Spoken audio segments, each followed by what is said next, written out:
sam da ćeš doći donijeti kišu. Ja čekao sam kao suha zemlja kad čeka svoju vodu. I pjevam, budi moja voda, ja sam sada vatra, izgorjet ću. I kažem, proli se po meni, budi sve što želim, ja živjet ću. I pjevam, budi moja voda, ja sam sada vatra, izgorjet ću. I kažem, proli se po meni, budi sve što želim, ja živjet ću.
Ja sam Dina. Radim u udruzi kao pomoćnica glavne tajnice i zaposlena sam preko mjere stručno osposobljavanje bez zasnivanja radnog odnosa. Radim tu, znači pomažem glavnoj tajnici u administrativnim poslovima i zajedno radimo na tome da pomažemo da ova udruga opstane preko projekata. Znači na taj način se u biti ne samo ova udruga nego i sve udruge financiraju, tako da je to onako više papira. Ja se zovem Vesna Kordić-Popovski. Tajnica sam udruge gluhih i nagluhih Istarske županije 4 godine. I reći ću nešto o tom poslu. Dakle, kada sam došla ovdje i zamijenila Zorana Orbovića, koji je bio tajnik prethodnih 7 godina, očekivala sam prvo da će to biti posao, biti njihove uši i glas. Morate znati da se radi o osobama sa oštećenim sluhom. Međutim, okolnosti su takve da se ove 4 godine jako puno toga promijenilo i da od te prvotne želje da budem to za njih, ispostavilo se da moram postati njihov glavni financijer, odnosno osoba koja je sposobna i mora obezbijediti sredstva da bi udruga uopće opstala u ovakvom obliku u kojem postoji već 68 godina. Još jedna pojačanje.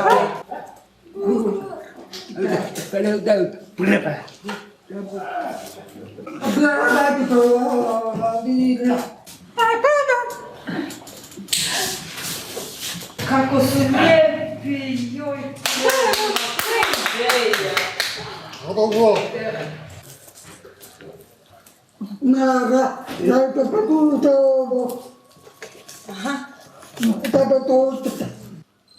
Jej, evo ga.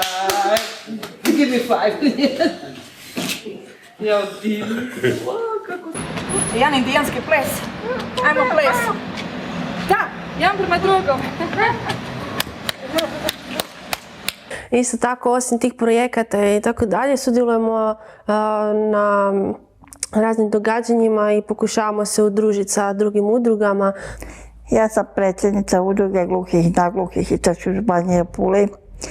Zovem se Svetlana Čukerić. Predsjednica sam već 9 godina i sada se nalazimo u prostorijama udruge gluhih i nagluhih. Ovo je naš dnevni boravak u kojem se članovi okupljaju i druže. Članovi udruge se okupljaju u ovoj udruzi.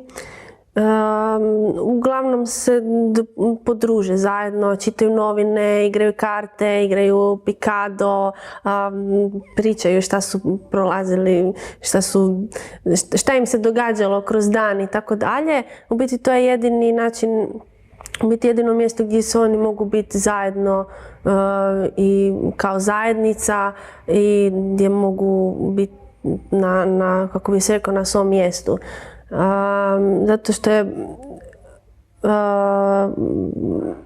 problem je to što u biti oni jedino tako mogu funkcionirati kad su svi zajedno. Oni su dosta kao skupine, kao grupa su dosta marginalizirani od čujuće populacije i smatram da recimo mi koji pokušavamo vršiti neku inkluziju čujuće i gluhe populacije, da to može biti dobro i ne mora biti dobro. Ono što želim reći da oni jest da se osjećaju najbolje kad su zajedno, ali opet ne smatram da ih ne treba baš isključivati iz društvenih života ili ne znam, nekih eventa ili tako dalje. Tako da mi pokušavamo na sve moguće način njih uključiti u taj neki društveni život i da odlazimo na neka kulturna događanja i tako dalje kroz grad i naravno uz tumača, odnosno prevoditelja znakovnog jezika. Sad bih rekla nešto o tom projektu na koji sam zapravo i ja kao Tanica najviše, mislim i članovi, najponosniji smo. Zašto? Radi se o projektu koji udruga ima zapravo već 7 godina. Znači, radi se projekt se zove Tumač znakovnog jezika, podrška u prevladavanju komunikacijske barijere. O čemu se radi? Dakle, ova udruga je svojim nastojanjima i kao rezultat dugogodišnjih nastojanja i roditelja djece oštećena sluha uspjela na natječaju Ministarstva socijalne politike i mladih ostvariti sredstva za tumača asistenta u nastavi za djecu oštećena sluha. 4 djece je na početku bilo uključeno u taj program i praćeni su od 1. i 2. razreda osnovne škole. To su danas 7. i 8. razredi u Pazinu, u Puli. I mi smo veoma sretni što smo bili u mogućnosti toj djeci omogućiti da na ravnopravan način prate nastavu kao i sva ostala djeca. Dakle, to je taj jedan projekt, to vam je ova knjiga.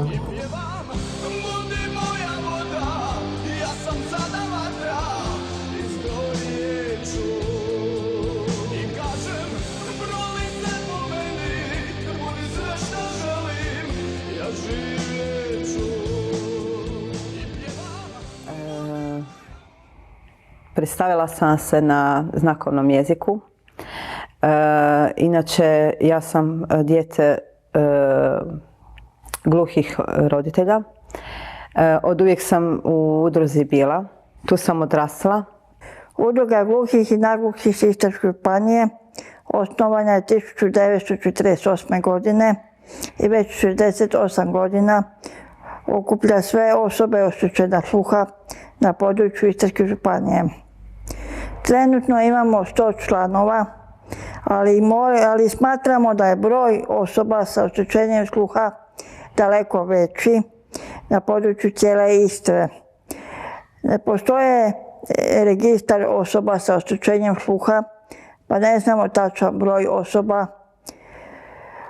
Tijekom godine imamo razne aktivnosti, manifestacije, radionice, organiziramo tjelovežnju koju vode volonterke, predavanja, izlete, tečajeve hrvatskog znakovnog jezika i sl. Prošle godine sam bila na kreativnoj radionici za volontiranje, ali inkluzivno volontiranje.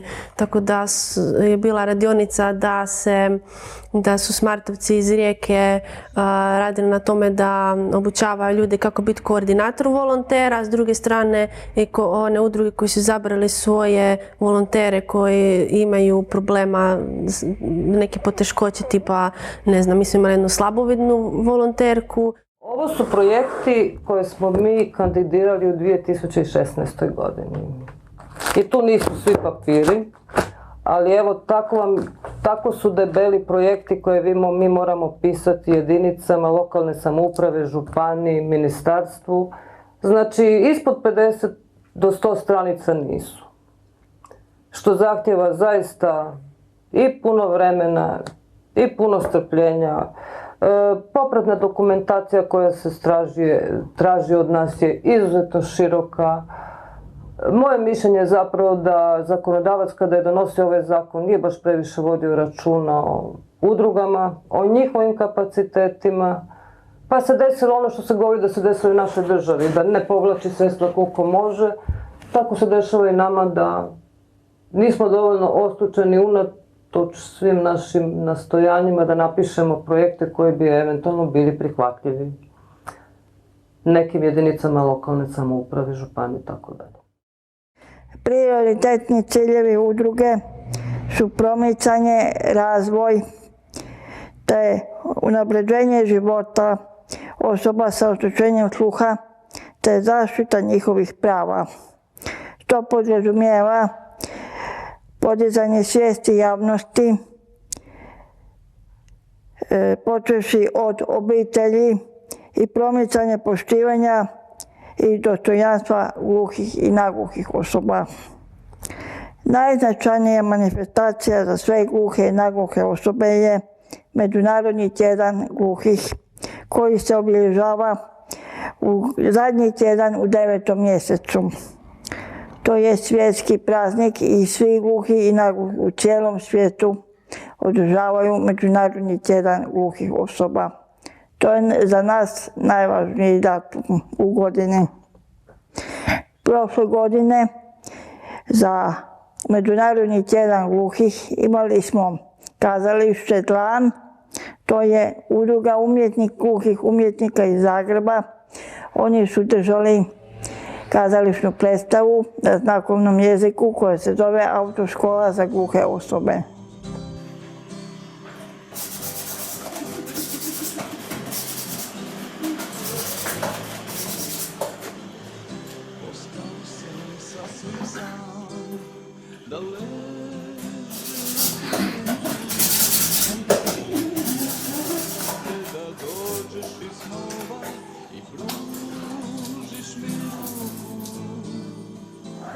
Ja molio sam da se napojim moja mora i rijeke, u njima još jednom da osjetim budi moja voda, ja sam sada vatra, izgorije ja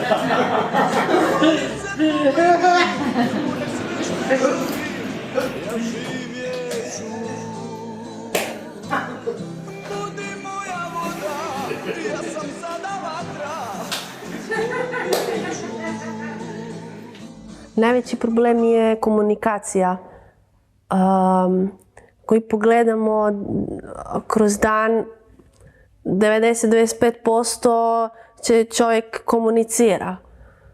Čovjek komunicira, komunikacijom postiže dogovore, komunikacijom postiže apsolutno sve.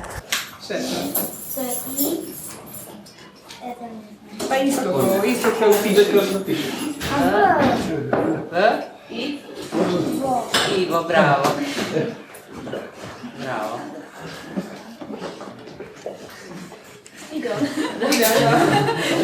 Još nek ja. On je naučio.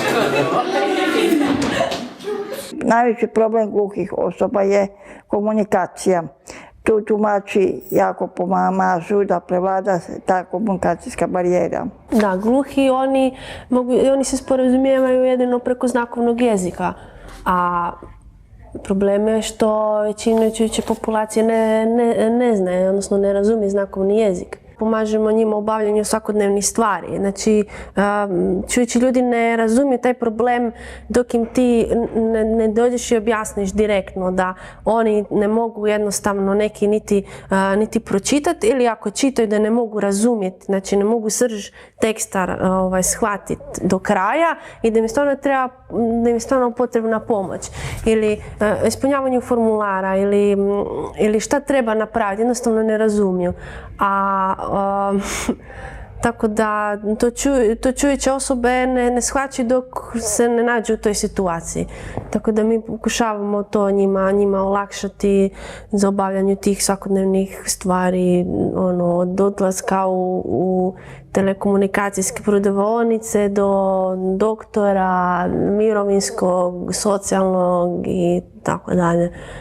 S druge strane, mi moramo isto razmišljati o tome kako ćemo financirati se to, pa opet ide sve preko projekata ili nekih donacija, a toga se, nažalost, bojim da je sve manje i manje.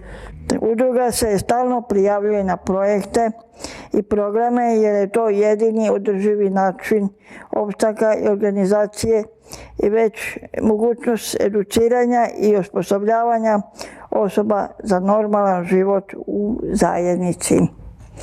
Također imamo dva važna projekta. Jedan projekt je preko Ministarstva mladih i socijalnih politike o tumačima. Imamo zaposlena 3 tumača, 2 tumača rade u školi za gluhu djecu, a jedan tumač radi u udruzi i stalno zaposlen kao tumač za odrasle gluhe osobe. Također u udruzi recimo organiziramo i tečajeve, odnosno besplatni tečaj znakovnog jezika. To vode tumači David Laginja i Lorena Benčić. I tečaj traje 2 mjeseca. Evo sad prošle godine je bio, držao se od 9. do 11. mjeseca i bilo jedno 30 polaznika, ali svega njih 15 je prošlo. Ima jako puno zainteresiranih ljudi, ali to treba izdržati tih 2 mjeseca.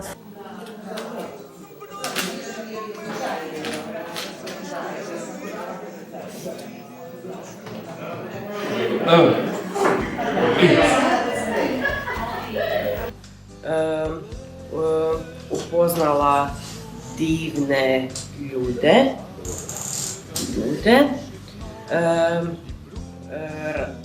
razgovarali.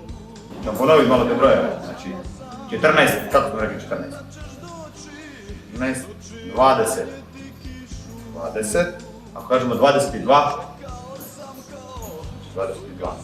713, 713, milion. Znakovnim jezikom ili... Naravno, ma nećemo pričati. Znači, mi vježbamo ovdje znakom. Tome.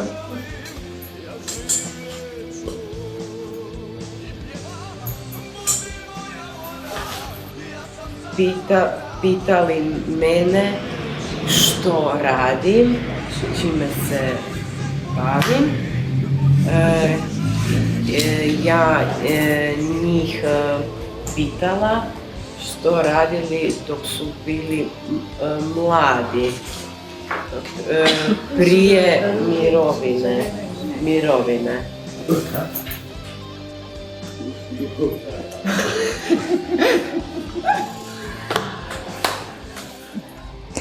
Imamo i volonterke. Volonterka Ines Orčik dolazi iz Novigrada. 5, pauza, kreativna. Mi radimo s 5. Ok. 5, 6, 7, 8, da. 5, da. 6, da. 4, 5, pa balerine. 6, 7. Bravo.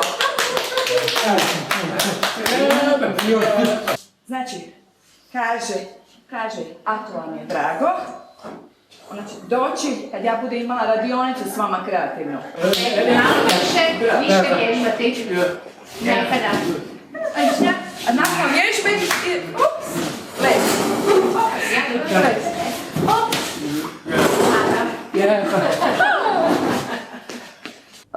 Što se tiče županije, i tu smo izuzetno ponosni što smo uspjeli u suradnji sa Medicinskom školom Pula ostvariti sredstava, znači od Istarske županije za projekt Premostimo tišinu. Znači to je zajednički projekt Medicinske škole i naše udruge sa ciljem prevladavanja komunikacijske barijere, a on zapravo u sebi sadrži puno stvari, od tečaja hrvatskog znakovnog jezika koji će se održati za učenike medicinske škole, do predavanja njihovih profesora i učenika u našoj udruzi o različitim temama vezanim za zdravljem, uz normalno mjerenje pritiska, odnosno tlaka, šećera u krvi i tako dalje. Do, recimo, završetka tog projekta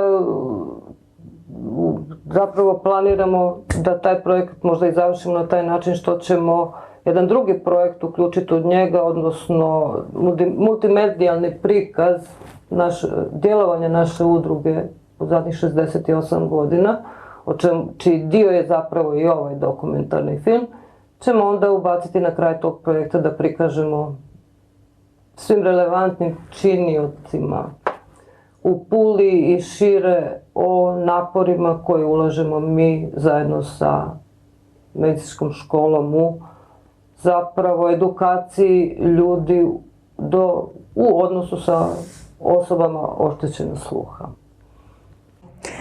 Druga volonterka zove se Jasmina Matošević. Jasmina je bila već zaposlena za rad sa gluhom djecom, poznaje znakovni jezik i trenutno je na poslu, u svojoj profesiji radi kao odgojiteljica u vrtiću, što je njeno zanimanje. I žao nam je što ona više nije sa nama. Imamo i par novih ideja za neke nove projekte, to je nekakva suradnja sa turističkom zajednicom, ali to tek sljedeće godine mi pokrenuli. Isto tako radimo na novom projektu koji se zove multimedijalni prikaz udruge gluhih i nagluhih, znači od 1948. do 2016. godine. U biti nas tome da bi napravili nekakvu izložbu starih fotografija, dokumenata i tako dalje, usporedili bi ono što je bilo prije i ono što je sada, koliko se to promijenilo, ili kako su gluhi živjeli tada, kako gluhi žive sada, pa to nekako radimo na tome, skupimo sad financije, ta sredstva, pa ćemo vidjeti šta će od toga ispast. Cilj nam je u biti da prezentiramo to po cijeloj Istarskoj županiji, ne znam koliko ćemo to uspjeti, ali barem ovdje neke glavne veće gradove vjerojatno i hoćemo.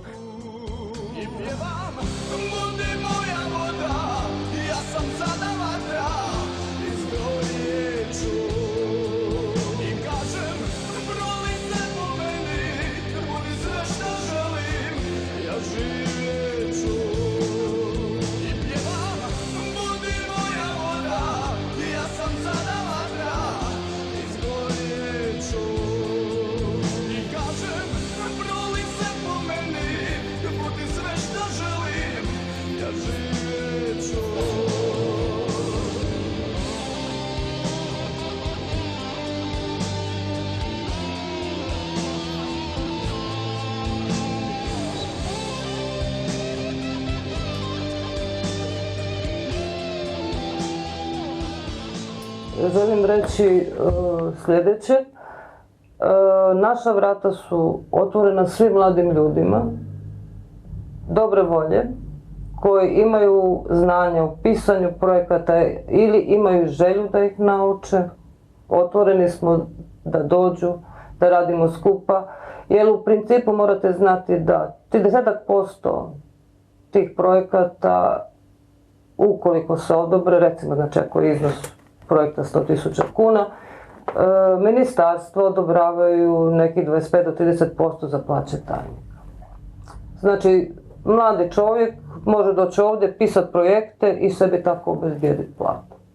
Nije sigurno, danas više ništa nije sigurno, ali to je jedna od mogućnosti koja se pruža mladim ljudima, da preko udruga, ne samo naše, nego ja vjerujem i drugih, da pokušaju da ostvare svoje nekakve potencijale i tako pomognu i sebi i udruzi.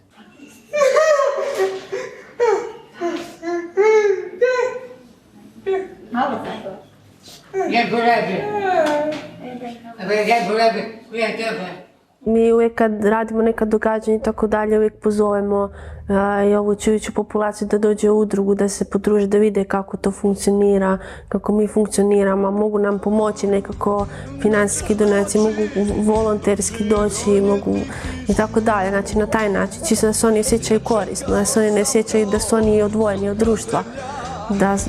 Jer oni tako su, oni su jedan poseban svijet, znači oni jednostavno to treba poraditi duže vremena sa njima da bi onda neko shvatio u biti kako oni funkcioniraju, znači to je sasvim drugačije od recimo nas.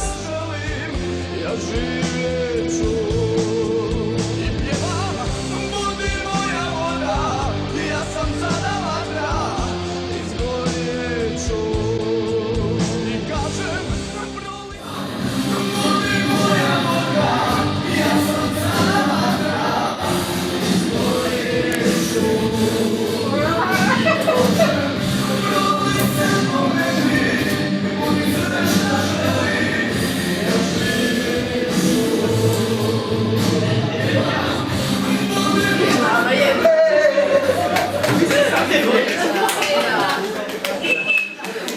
Ja srećan Novu godinu. Hvala.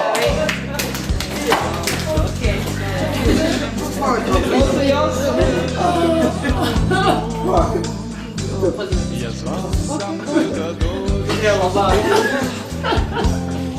pružiš mi ruku. Ja znao sam da ćeš doći donijeti kišu. Ja čekao sam kao suha zemlja kad čeka svoju vodu. I pjevam